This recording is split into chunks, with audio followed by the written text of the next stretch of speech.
Hello বন্ধুরা, welcome to my new blog. তোমরা সবাই কেমন আছো? আশা করি ভালো আছো। তো আজকে একটু রাস্তা ঘুরতে বেরিয়েছি, তার মানে আমাদের পুরান বাড়ি যেখানে ছিল সেখানে যাব। দেখতে থাকো ভিডিওটি লাস্ট অবধি, আশা করি ভালো লাগবে। এটা হলো জম্বুরা গাছ। জম্বুরাগুলো এখনও ছোট ছোট আছে, বড় হয়নি। বড় হলে এটা খাওয়া যায়। তোমরা কে কে জম্বুরা খাও অবশ্যই জানিও। আর এদিকে হলো পুরো ধান ক্ষেত, চারপাশে সবুজে সবুজ। কীরকম লাগছে জায়গাটা দেখে বলো? কীরকম লাগছে ধান ক্ষেতগুলো দেখে তোমরা অবশ্যই জানিও। তো আমরা রাস্তা দিয়ে হাঁটছি, দেখো আমার ছেলে আগে আগে যাচ্ছে, আমি পিছনে ভিডিও করছি।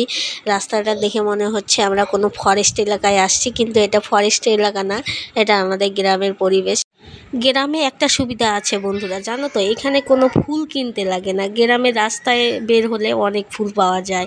শাক সবজি কিনতে লাগে না, শাক সবজিও ভালো ভালো শাক সবজি পাওয়া যায়। তো টাউনে ফুল পাওয়া খুবই অসুবিধা, ফুল কিনে পুজো দিতে লাগে। গ্রামে এই সুবিধাটা ভালো।